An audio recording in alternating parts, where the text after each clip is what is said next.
All right. Thank you for joining us for the 7 Habits for Effective Farmers webinar series, Production Risk Management.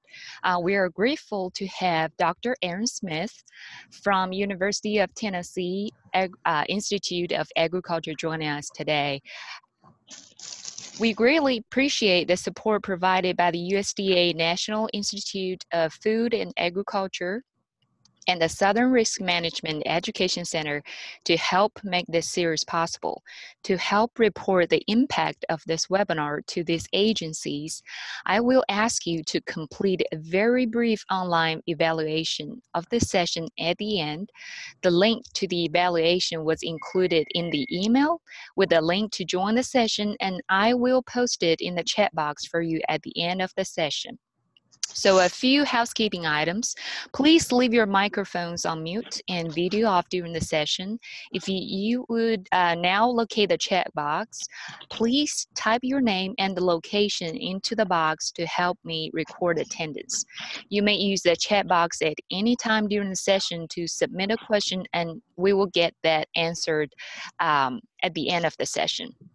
I'm recording the session right now and plan to post it online in the event you would like to view it again or share with somebody else. And Aaron, if you like to change the second slide. We know that people with written goals are significantly more successful than people without. So I want you to jot down some goals about how you can use this information during the session. So if there's no question at this time, let's dive into today's session, Production Risk Management.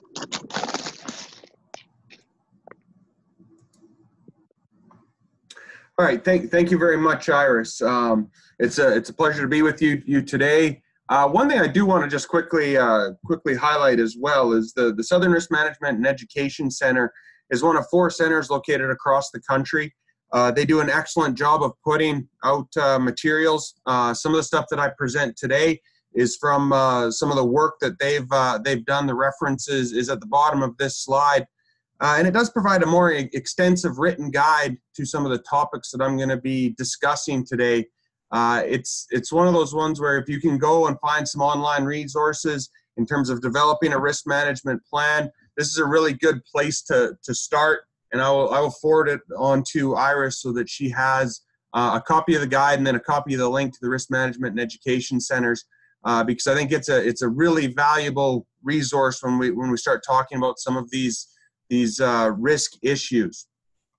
So with that, I want to first kind of go through the steps in developing a risk management plan, and then we'll talk about individual types of risks and some of the questions that need to be addressed, and also some of the methods that you can use to manage risk.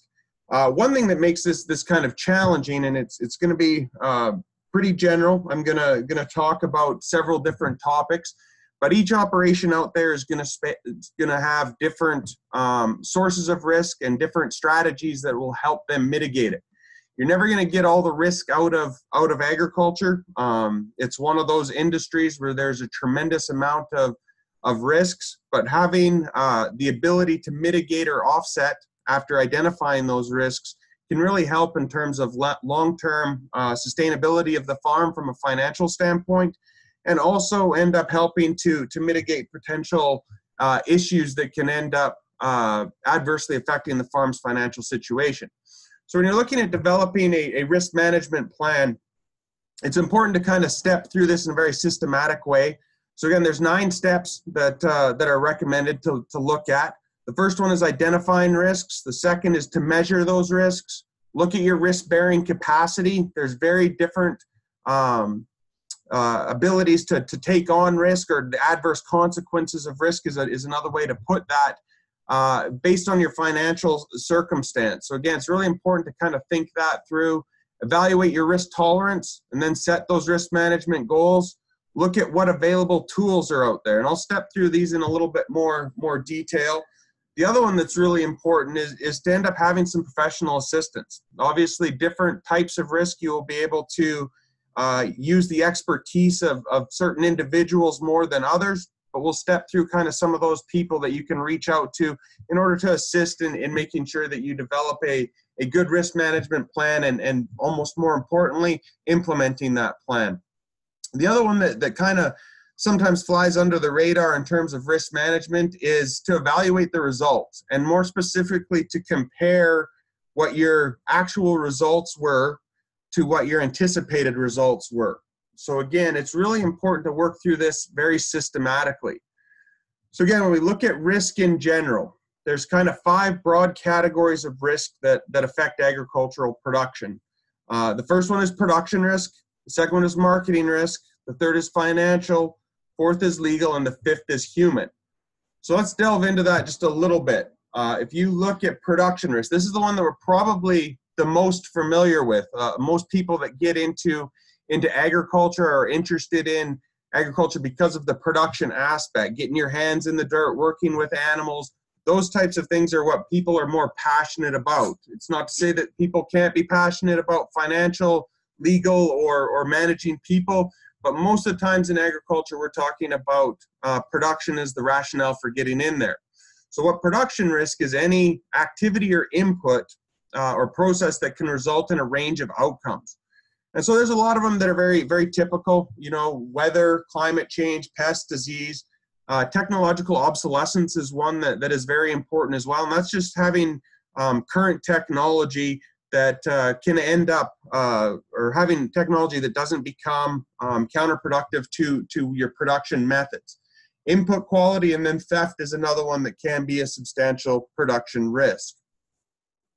You look at marketing risk. Market risk is something that can really be broken down into kind of input and output prices. So again, there's a lot of things that affect our prices, both on the commodities that we're selling and the inputs required to produce those commodities. Some of them are more in our control than others. There are some where it can be very challenging to address different market risks. So one of the prime examples of this is the trade disruption that we've seen affecting a lot of different commodities. That's a market risk that is very much outside of our control. There are ways that we can look to mitigate some of that risk, but it is something where it can be something very difficult to project as a potential risk to your business. It's going to require an understanding of what your global and national forces are in terms of supply and demand, what really affects the prices. Again, you can go kind of on a local scale, a national scale, and a global scale in terms of what's actually going to affect the prices of your key commodities, what's going to affect the prices of the input, such as fertilizer, chemicals, those types of things. Another one, and this is kind of more specific to kind of, I guess, the fruits and vegetables and smaller locally produced commodities, is market access. Anytime that we end up growing a commodity, we have to make sure that we have the capacity to market and sell that commodity to somebody that's going to demand it. That can be challenging depending on the location of individual operations. So evaluating what your market access looks like can be a really important risk to mitigate. If you only have one place where you can sell your commodities, that creates a tremendous amount of potential risk. One of the phrases that we use a lot is counterparty risk. So the fewer people you have to sell your commodity to or purchase inputs from, you have much more of an aligned risk with them. So their risks become your risks. So again, that market access issue is one that's really important when you're talking about market risk. Next one is financial risk. And again, this gets more into kind of the business aspect of farming. It's the factors that threaten the financial health of the business. So one of the first ones that we like to always talk about is the cost and availability of capital. And so again, farming can be a very capital intensive business. So to make sure that you have the appropriate amount of capital to run your business the way that you want to, or to improve efficiency, can be really important.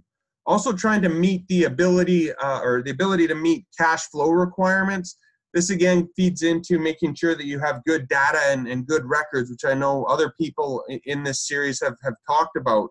But it really is important to understand kind of the timing of different input and output flows from a cash standpoint. And that ties back to the first one, having sufficient capital to cover those costs, plus having an adequate buffer for those costs so that you can end up having the ability to withstand a shock or something that's unexpected from a financial standpoint. The other one, and again, it depends on what kind of your reason for getting into farming are. Most of us, when we look at farming, there is some external forces besides just the financial aspect that cause you to get into farming. It could be, you know, I want to end up doing work with animals, or I really enjoy working with these types of commodities. But one thing that is important to think of from a stability of operation is to understand how you can maintain or grow equity, or what type of external income you may have to able to support that farming operation. And then the last one here is the ability to absorb short-term financial shocks. And we see this quite frequently across multiple commodities, where you see the cost of an input jump. And it can be anything from fertilizer, it could be you know, some type of chemical that comes out. If you have a genetic package, you know, there can be some substantial cost to get the quality of the input that you really want. And so if you have a change in your cost structure in the short term, being able to have the required capital to be able to deal with that. The other one that's really important to understand is legal risks. Again, this gets really specific to the type of farming operation that you are running. But there can be a lot of issues that legal risk cuts across the other types of risk as well. And so again, when you think about it, if you go out and you get a loan, yes, there's a financial risk there because you have to be able to repay that loan. But you know what happens in the event of a default? Then it becomes a legal risk as well. Another good example of this is pesticide application, right? Why do we end up applying chemicals? It's to try to limit production risk, right? So we're trying to end up reducing insect damage so that we can end up trying to maximize our yield and profitability. However, if that pesticide or that chemical is not applied in the recommended way, it can become a tort liability. So again, that's one person causes damage, injury, or harm to another person. And so again, if you have that type of an issue, you might end up having some substantial legal risks that need to be addressed. Similarly, marketing contracts, right? Anytime you enter into a contract, there's going to be a legal risk there. Quite often when you enter a contract, though, it's to end up mitigating or offsetting some of these other either marketing or production risks. The other one that's important is employee rules and regulations. For those that are in fruits and vegetables, we all know how labor intensive those commodities can end up being. Understanding what the current requirements are for employment in terms of general health and safety is incredibly important. The other one too that I know we have a session coming up, I believe the next session in September, is to do with farm transition. So knowing those inheritance laws, you know, making sure that you can transition that business to another generation. So we look at kind of categories of legal risk. Contractual arrangements can be common, not so much in fruits and vegetables. You don't get a lot of contractual risks there, but you can think of that in terms of if you have a land lease, that is a contractual risk. Business organization. So again, how do you structure that business? Is it a sole proprietorship? Is it a partnership? Is it an LLC or some other form of corporation? That's a really important decision to make. It's one that's best addressed on the front end. The other one is laws and regulations, and then also public policy and attitudes. And again, public policy is something that can change and have very severe repercussions for agriculture. If you think right now, a good current example of this is the tremendous amount of uncertainty with respect to hemp production. So again, right now, there's a lot of people interested in being involved in hemp production and processing, but at the same time, we don't really have a good policy framework from a federal or state level that we can end up pointing to at this point in terms of that end use. So that does create a tremendous risk if the FDA comes out with something that could adversely affect the market stability for hemp or CBD or extract products. Human risk is another one. Human risk management is the ability to keep all people who are involved in the business safe, satisfied, and productive. That goes for any employees, but also specific to family members and the individual farm operators. I know that's something where that's probably the one area that people kind of tend to discount more than anything, is they end up treating their employees almost better than themselves a lot of the time, where they're very cognizant about their employee well-being, but they maybe don't take the time to make sure as a business owner you have the same type of health and well-being. There's some long hours. It can be a very stressful occupation to be in. So making sure that you're aware of the risks, and also from a family standpoint. Many farming operations involve several family members. It can be very risky from a business standpoint to end up having both that family dynamic and a business relationship. It requires kind of a different set than dealing with somebody that might be external from a family relationship. And then for those operations that have multiple employees, looking at employment management, how do you make sure that you secure the appropriate labor and provide a safe and productive working environment? I think those are real keys to managing human risk. And then I talked about transition planning. I'm not going to go deep down that rabbit hole, because you could do several sessions on transition planning. But having a plan for something that if something happens to you or to a family member, how do you transition that operation, or is it just a straight exit from agriculture? Those are important things to consider. So measuring risk. This is one that gets a little bit more tricky, and I will say it is really important to keep really good farm records, both on the production and on the financial standpoint, because when you have really good farm records, what are we doing? We're collecting data. And we're not just collecting it. What we want to be able to do is we want to collect the data, we want to be able to organize it in a coherent fashion, and then we want to be able to make a decision based on the data that we analyze. And so that's really important to make sure that you're aware of the data that we can collect, organizing it properly, knowing what the variability of that data, and then in translating that into a decision. So, we can objectively measure things, and then we can subjectively measure things. So again, if you have financial data, you can really objectively measure what your risk is from a solvency or from a current ratio standpoint or working capital standpoint. There's other risks that we have to measure more subjectively, right? And so part of that can be something, say, weather risk. So again, do we know what our typical weather patterns are? What's the likelihood of precipitation? Do we need to end up having an additional irrigation application? What are the consequences of something that's a little bit more subjective to estimate? The other one that's really important when you're looking at measuring risk is what is kind of your best or worst or high or low outcome, so that you develop a range. We all know that there's a tremendous amount of variability in outcomes on a lot of these decisions. So if you can think in terms of what's your most likely outcome, what's your average outcome, and then what's your high and your low. And one of the ones that kind of speaks more to that most likely outcome is the shape of a distribution in terms of what the outcomes are. Most people are familiar with a normal distribution, which is the graph to the right, where you have a center point, and then you have an equal amount of observations or outcomes on either side.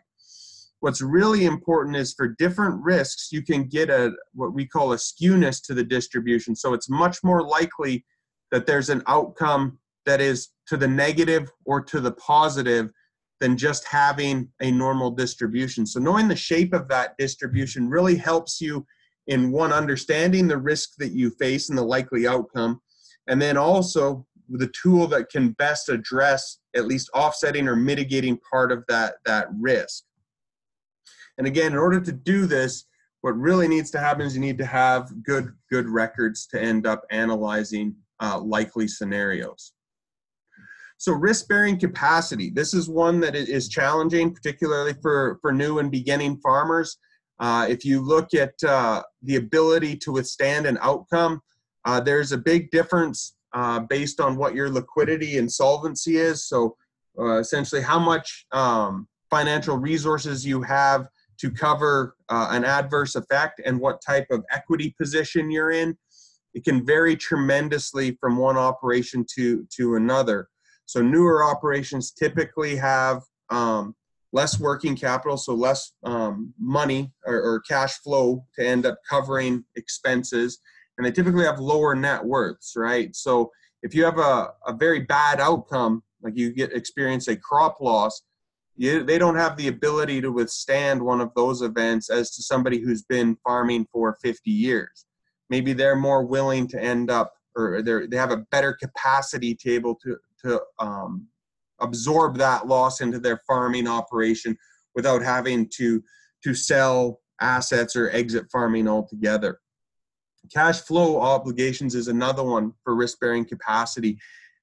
You know, time and magnitude of cash flow is really important. So when you look at a production season, so you go from kind of your pre-planting process to when you actually have the physical sale of that product, you're going to get a tremendous difference in what your cash outflows are and cash inflows. So agriculture, again, is one of those industries where we have very seasonal income. And sometimes it's only once a year for a very defined period. Sometimes it's a little bit more staggered depending on how diversified the operation is and what type of commodities you're growing. But understanding when you need to make certain purchases or certain sales is really important from a cash flow obligation. The other one that is important to point out with that is if you're looking at you know, something that represents a greater proportion of your expenses, for example. I'll show a graph that kind of depicts this right after this. But if you have something that represents 80% of your expenses, that might be something where you might want to have a little lower risk tolerance. So again, maybe pre-buying some fertilizer or pre-buying some chemicals and saying, okay, you know what, I'm going to buy that so I know what my cost is and under that item. And again, back to records and data, just so important. So here's an example, and I took corn because I deal more in kind of row crops, but this can be applicable to any commodity that's out there. If you take a look at these two graphs, what I have is I have kind of a snapshot of different costs of production for corn back in from 1996 to 1998, an average, and then 2016 to 2018 average. So again, you try to understand, you know, you have a natural increase in the cost of production over time. But what you really want to look at is what represents the majority of your costs. So if you look at the graph on the left-hand side, if you have land, fertilizer, seed, chemicals, and machinery capital recovery, you're talking about 80% of your costs. So when you're thinking about it from a risk management strategy, any tools that you can use or decisions that you can make to offset the costs on those are going to go a little bit further than if you're addressing something like fuel that represents a relatively smaller component in corn production. If you look at something like tomatoes, one of those big expenditure items is labor. So again, if you can mitigate some of that labor risk, you're going a lot further than if you're offsetting something on the that doesn't represent as big of a component of your total cost of production. So then evaluate your risk tolerance. And again, this is something that can be very, very tricky. You know, a lot of this is having the ability to kind of shine that light on yourself and understanding what kind of makes you tick as a farm operator and a business manager. You can kind of break individuals into three different categories. So risk averse, these are people that don't want to take big risks. They want kind of more certainty than less certainty. Now, when you have this type of cautious behavior, you're typically talking lower risk, but often lower reward. Risk neutral is more of, okay, I'm willing to take on a risk, but it's much more calculated. You know, you weigh what the likelihood of outcomes are, and you make a decision that's going to maximize profit, giving a certain amount of risk that you deem acceptable. And the last one is risk preferring. These are people that enjoy the risk. They like the challenge. They find it exciting. There's a motivation to lean towards risky alternatives, but also for the chance of a much higher reward. So again, if you think about this, I don't want to go too far down the hemp road, but again, you're talking about something that is much more risky, but does it potentially have a higher reward? Absolutely. You could end up having a higher reward in terms of a financial benefit on that. You could also end up losing a lot of money doing it. So again, that's kind of that risk preferring behavior, and everybody's going to be a little bit different. Those that are risk averse are going to lean towards more cautious decision making, perhaps, stuff that has a much more defined or a much more certain cost structure or revenue structure than somebody who really wants to end up having that risk preferring behavior. Looking for risk management goals. So this can be one that's challenging, but you really want to write these ones down into a risk management plan. But you need to have goals that are specific, measurable, attainable, challenging, but realistic. That's one of the ones that I think people really tend to struggle with, is you want a goal that's challenging, but it has to be realistic. And so to kind of give an example of that, if you think about marketing, right? If you want to sell a bushel of corn for the highest profit possible, you can say, well, I'm not going to sell any corn unless I get $7 a bushel. Well, given the current market environment, is that challenging? Absolutely. But is it realistic? No. So, I mean, you do want to have an element of realism when you're setting these goals. They also need to be time specific. And so again, when we look at our production cycles, every commodity is going to have a different production cycle.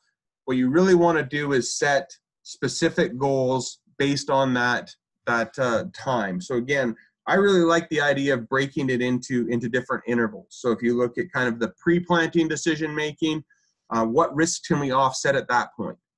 Planting and when the crop is just developing, what risks are going to approach or affect our operation? How can we offset some of those?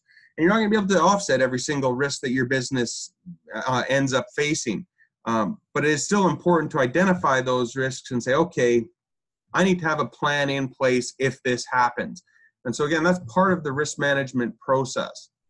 And then the other one is performance-based. So again, if you think about it, if you're thinking about marketing a crop, right, you could have a contract. Well, that gives you a certain amount of price certainty. Doesn't remove all your marketing risk because you still have to produce a crop and there could be surplus or deficit production. So again, you have to weigh that, but that's a measure that you can use that can actually be quantified. Goals should focus on factors or decisions that one has the most control over. So I like to categorize this as kind of internal versus external factors. And again, to go back to the trade issue, with the disruption that we've had with China, there is very little control that you have over what political relationship the U.S. and China currently entertains.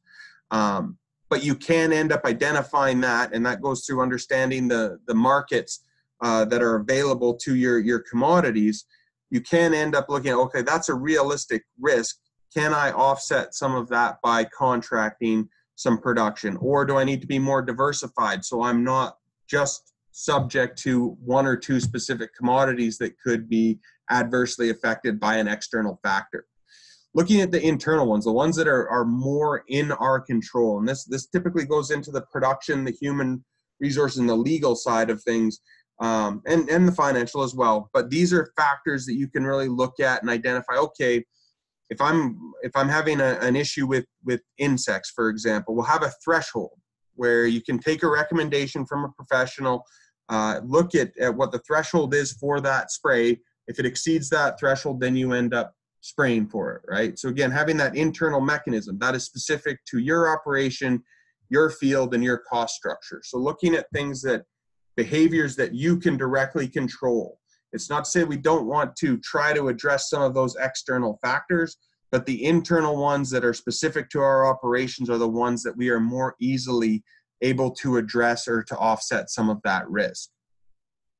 The other one that is important too is to make sure that the goals reflect the values, interests, resources, and capabilities of the business. So I know that you guys have had some talks on developing a business plan, and that's an important component. But one of the things that you typically have in a business plan is kind of a mission statement. So if you want to make sure that you are an organic producer, for example, Well, that is going to restrict some of the things that are available to you in terms of managing production risk. So again, if you think of weed and insect control, if you're going to produce organic produce, there are certain tools that are available to conventional producers that aren't going to be available to an organic producer. So again, weighing kind of what your goals are and what your values and how you want to end up running your business is very important. Provide a basis for all business and family decisions. There should be a reason for doing something, and that sounds a little simplistic. But you know, there's plenty of people that will, if I ask them why they're doing something, it's like, well, we've always done it that way. Well, you know, you need to really kind of dig a little deeper into that to end up rationalize why you're doing it and what exactly you're trying to accomplish from that. And that's what your goals can end up doing. Is here's the goal, here's the steps that I'm going to take to try to achieve that goal. And so again, having a basis for making a decision is something that I think is really important. And then set priorities for the allocation of resources. You cannot address absolutely every single component of your business. That's again, prioritizing what is something that you have the most control over and what are you going to end up getting the most efficiency from addressing. Again, that looks at, from a financial standpoint, looking at the cost of production. If you know that 80% of your cost production is in one or two categories, focusing in on those categories to start with is probably going to provide the best return to the business in terms of making sure that you're managing or offsetting some of the risks. And then measure the progress, right? You want to make sure that you are taking steps that are positively going to affect your business. So if you look at risk management tools, and then this is one that gets really commodity specific and your location and the resources of the individual operation. So again, if you're talking about row crop producers, for example, if you're looking at offsetting marketing risk, there's a futures market that you can end up using. You can end up contracting with a local elevator. There's tools that are available to offset that risk. If you look at vegetable production, they don't have some of those risks. Maybe you can get a contract. Maybe you can end up having a CSA. Those are different tools to mitigate kind of a similar marketing risk. One that I always think is a good tool to investigate, regardless of whether you're in row crops or fruits and vegetables, is take a look at some of the insurance products that are out there, because they can partially offset some of the production risk and some of the marketing and financial risk. Are they as good for fruits and vegetable producers as they might be for row crops? Probably not in most circumstances. I would still encourage people to take a close look at what crop insurance products are available. Identify your understanding and willingness to use tools. So again, just because a tool is out there, and I'll again speak kind of quickly to the kind of crop side of things. You know, everybody knows that you can buy and sell futures contracts, right? But if you don't have a degree of comfort in using that risk management tool, it's probably not something you want to include in your plan. And so again, there are other mechanisms to offset some of that risk. You have to have a level of understanding and a willingness to use the tool if you're going to incorporate it into your plan. The other one that's important here to note is that some tools reduce risk. And so prime examples of that are herbicide and irrigation. And so what are you doing? You're trying to offset some of that production risk. So by controlling weeds, you're hoping that you're going to end up increasing your yield per acre. Or for irrigation, you're trying to mitigate some weather risk in terms of a drought effect, making sure that you have the optimal growing conditions for that plant. Well, that's reducing the risk. And then there are some of the other mechanisms offset the risk or put it onto third parties. And the prime example of that is crop insurance. So you have to pay a premium, either a producer and government crop insurance premium. And by paying that premium, you are offsetting some of the risk of a revenue loss or a yield loss onto a third party. And contracts can do the same thing. Now, where you have to be careful again is if you delve into that legal aspect of things, because you can mitigate one risk but create another risk that might be worse than the first one. So again, you have to be really careful with what risks you're offsetting. Using professional assistance, crop insurance agents, banks, extension agents, consultants, other producers are another great one to end up assisting. There will be similarities in some of the risks that you face. Having somebody that is well-versed in production or well-versed in marketing can be absolutely fantastic. One thing you have to do is you have to actively seek out those individuals. And then you have to make an objective call on, is this something that I really want to end up doing? So the other big one is you can write down all your goals, have a method to evaluate. If you don't implement the plan, then you really haven't accomplished all that much. So again, if you write it down, develop simple steps. That's the easiest way to go about it. If you don't have kind of it broken down into simpler steps, it can be very difficult to get a handle on how to implement a plan. Set the timeline and determine how to track progress and measure outcomes. Then the last thing that you want to end up doing is have a mechanism to collect results and then compare them to what the anticipated results and make adjustments for future decision cycles. So again, if you have an overall risk management, this is kind of questions that you can ask yourself.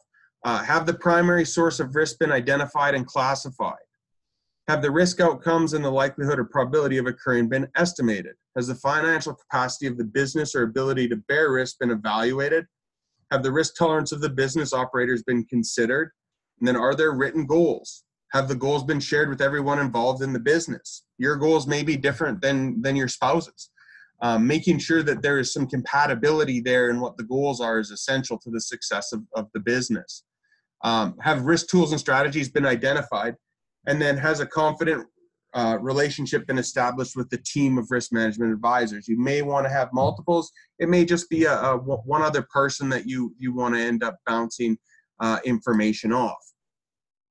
So again, if you look at managing production risk, growers have three choices in dealing successfully with production risk.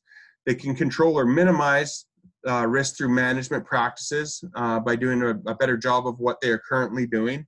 So again, that's improving or refining production practices and inputs. They can reduce production variability by making changes such as diversifying or integrating. So again, if you were just growing tomatoes, maybe you want to grow tomatoes and watermelons. You want to look at a mix that is supportive of your operation. So again, making sure that it's not going to adversely affect different aspects of your operation, but having a degree of diversification is important. It's one of those things where if you can end up having multiple sources of income, particularly if they're somewhat different in their one input cost structure as well as their markets, what it can do is it can mitigate so that if you have a failure in one aspect, hopefully the other one you will have a positive result. So again, the more diversified you can get, that will end up helping mitigate some risk. You do have to be careful though, because you don't want to spread your inputs, your resources too thin across multiple enterprises. So there's a balance that's going on there. Integrating is another one. So again, if you look at an example, this would be the farmer's market, right? So you're growing the produce and you're doing direct sales. And so again, what you've done is you've mitigated some of that third-party risk of selling to a wholesaler, and then they go out and sell. So again, integrating, having more functions to that business that are in your direct control. And the other one is applying new technology. There's always new technologies coming out. There's a cost to new technologies. But if you can end up having a new technology that saves time and money, that's one that you may want to end up considering. And then I mentioned transferring production risk through someone else by contracting or purchasing insurance or some of those tools. Flexibility is another one that I didn't really talk a lot about, but again, having the ability to have financial flexibility, for example, having adequate reserves, having a contingency in place in case you have a capital requirement is something that can be a really powerful tool in terms of offsetting risk. Technology and innovation is one that we've talked about. You know, there's always different ways to solve a problem. Some of it can be done through technology. Some of it's going to be much more specific to your operation, where you're looking at how do you offset a very specific set of risks. Well, develop a new method to end up dealing with that risk. Insurance can cover multiple components of risk. So again, you have property, health, life, and disability and liability, in addition to your crop risk. And you're looking at targeting that type of a tool for very different types of risks.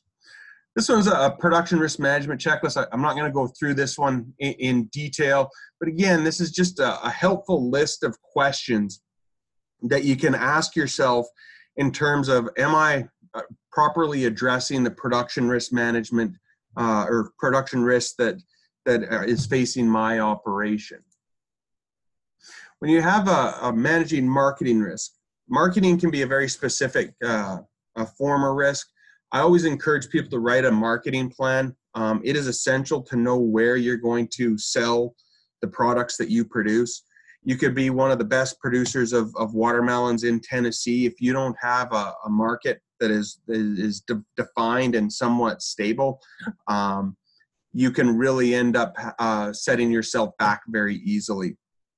I don't think it has to be overly complex. I think, you know, some simple marketing plans are quite often the best way to start, and you can add complexity, but just getting something down. So understand kind of the alternatives and tools the business wants to use, and then the analysis of the alternatives, and then the discipline to follow through is one. Again, you put something down on paper, if you don't have the discipline to follow through on it, it's really not going to benefit you in terms of mitigating those risks. So when you're looking at marketing decisions, you're looking at several different things. The first one is when to price or sell. So again, if you look at this from the input or output price standpoint, but when you're selling your commodity, when you want to do it, where. So make sure that you have a location or multiple locations, preferably, so that you don't have location risk there. What are the likely form, grade, or quality that you're going to sell? And so again, that's something that ties back into production. So if you know that you're going to have an adverse event affects the quality, what is the potential backup plan? Maybe you wanted to end up selling it to the farmer's market or to a very specific buyer, but the quality's maybe not there. Is there another way that you can end up addressing that? And then how to price it. You can end up having just a cash price where you go to the farmer's market, you post your price, that's your price. You can contract maybe some production. You can do some work with the CSA in terms of having you know, a basket of goods at a certain price. And then what services do you use? Do you rely on a third party to assist in marketing? And then the last one is when and how to deliver. So again, how do you get those commodities to market? How do they get to the end customer?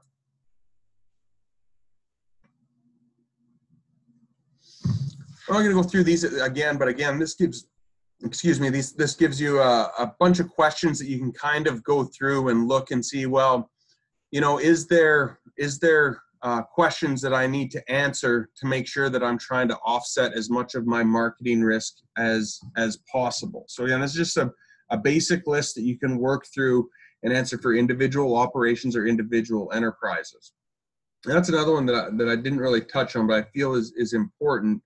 When I say enterprises, I mean, if you have, say, vegetable production like tomatoes and then also beef cattle, you're going to have two very, very different risks that face those two enterprises. So individual enterprise analysis, I think, is really important. And there will be certain commonalities in risk that will cut across enterprises, but individual enterprises will have different risks that will influence the operation. So financial risk, one of the big ones that helps out with financial risk is being able to understand financial statements. Your key financial statements, your balance sheet, income statement, cash flow, know how, or make sure you have them. Make sure that you're able to develop and use the information in there. Then looking at your financial performance measures, your liquidity. So do you have adequate working capital to make sure that you can end up meeting the expenses for the anticipated year. Solvency, you know, making sure that you're trending properly in terms of equity, having the profitability to cover not just the cost of production, but to end up covering family living expenses, repay loans, those types of things is very, very important in terms of offsetting that financial risk. If you look at kind of the financial risk management checkoff, a lot of this, you know, this is one where I think it is important to really have strong professional advice, working with accountants, working with lawyers, making sure that somebody's doing the books, making sure that you have all of these components properly addressed. Now, legal risk is one that can be a little bit daunting to a lot of people. There's a lot of different things that we probably don't consider that may affect our businesses. So again, any contract, and this can be both from selling the commodity to taking out a loan. If you enter into a contract, there's a degree of legal risk there. And so some of them, it's clear what will happen if there's a default on the contract. Other ones may not be as abundantly clear. Laws and regulations, again, just understanding what regulations you need to follow to make sure that you can successfully remain in business. Liability, if you have an agritourism, or if you have people that are coming out to your farm to either pick up produce or to end up being involved, you want to make sure that you have an adequate liability policy to offset that risk. The one that I think is probably the most easy to address is what that business structure should end up being. So again, if you look at the type of business, if you are looking at a sole proprietorship versus a corporation, there's going to be some positives versus some negatives setting that up. But again, that's something that should be addressed on the front end of any business decision. Managing human risk. This is one that I'm definitely not an expert in, but it is an important one to look at. So looking at structuring work assignments and schedules consistent with the skill level and physical limitations. And this applies to family members. I mean, this is one where anytime you have a farming operation, there's quite often multiple members of the family involved in it. Knowing what each individual family member's limitations are, what their strengths and weaknesses are, can really make it a much more successful farming operation. Obviously, safety is incredibly important for all activities on the farm. Allow sufficient time for physical and mental rest. This is one that as a business owner or a farm operator, I think there's a really important component to make sure that adequate downtime, to make sure that you are getting a sufficient break from the day-to-day grind of the operation is really important, because it can really weigh on you both from a business and a family standpoint if you are not taking time to get that physical and mental rest. We want to be engrossed and engaged in the business side of things, as well as the operational side of things, but it is also important to take some time to step back. Now, there's going to be seasonal requirements on that is going to make it more difficult at certain times of the year. But again, it's really important to carve out some time so that you can end up recovering and making sure that you're going to end up being ready to continue on for the next production cycle. Another one that is really important is making sure that people are trained to use the tools that you might be using for mitigating production risk. Having very specific instructions for how to apply chemicals, using protective equipment in all equipment, and then purchasing health, life, and disability insurance policies. Again, depends on the type of employment that you're using, but I think it is important to make sure that there's a minimum amount of insurance there for the people that are employed in the farming operation. One other one that I think is really important is to make sure that there's kind of a backup support with the farm business. I'll take kind of a quick example on this. If you are the only source of labor on the farm and there's a timely harvest that you have to end up doing. If you break your leg, what is your backup plan? There can be it could be relying on friends and neighbors for smaller operations, but again, knowing what happens if somebody who does a certain function is unable to perform that is one of the ways that you can end up having a plan to mitigate human risk, right? So again, that's important both from an employee standpoint, but also from the ability for a timely task to get accomplished if the owner or the person that's running the farming operation is unable to perform a task. So again, we talk a lot about cross-training in business environments. This is one that I think is important in farming, is to understand if something happens to me, what are my next steps? And quite often you will see communities pull together and help out and stuff like that. But again, there's limitations to that. So understanding what is going on in terms of if something should happen to you. The other one is always make sure that you're looking at financial and tax implications. If people have to exit a business because of death or illness, if you have a partnership, what are the steps if your partnership is no longer tenable?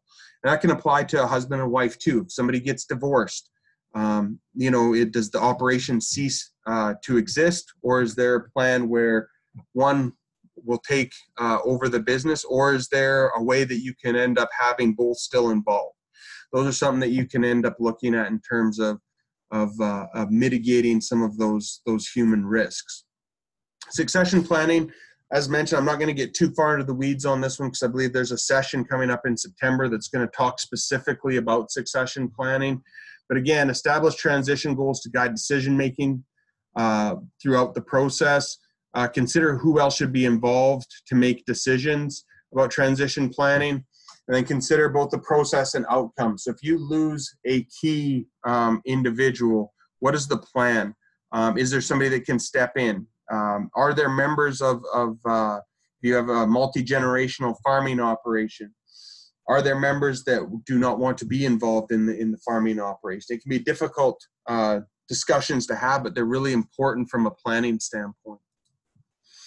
And here's the human risk management checklist. You can kind of work through it and ask certain questions. A lot of these are going to be more on the relationship side of things, but also very important to kind of step through the human risk side of things.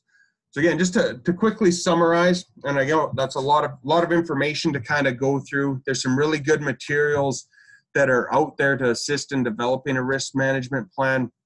But what you really want to do is look at different components of the operation, identify the risks that are present in each one of those components, develop a plan that will help either offset or minimize the risk, and then implement the plan, measure the results, and try to improve the plan for the next production period. And so again, one of the big things, and this is for particularly new and beginning farmers, but all farms, making sure that data and record keeping is very strong is incredibly important. Because if you collect that data, can get it organized, and make a decision based on that, that is half the battle right there. The other half is implementing it. But it's much easier to make a decision if you have hard data that you can rely on, both from a production standpoint and from a financial standpoint, than it is to just kind of speculate what's going on. So if you build a data collection process early in the operation, that will benefit for several years to come and really aid in the sustainability of the operation. With that, I will turn it back over to you, Iris. If there's any questions, I would be more than happy to answer them at this time. Thank you, Aaron, for sharing this really important information with us. Well, I just want to share a little note with everybody. Yesterday, I was at financial boot camp, and this financial profession, he shared that, the trend has been in agriculture and in future agriculture, who what farmers can actually keep growing and not get weed out is the ones who has all these plants and who is a good business manager with high business IQs, has a risk management plan, has a marketing plan, and has a succession planning. So this is really important information, and thanks sharing with us, Aaron. Do we have any questions? If you have questions, just type in the chat box right now. And if not, I don't see any questions so far. If not, we hope everyone to join us for the next 3 sessions. So in September, we will have goal setting and marketing. In October, we'll have farm safety. It's kind of like the human rights part component that Aaron was talking about. And then the last session is in November, and Danny is going to talk about succession planning. We appreciate you being with us today, and ask you once again if you can complete the brief online evaluation, and the link is in the chat box. And appreciate everyone being here today. Thank you. Thanks, Iris. Thanks, Aaron.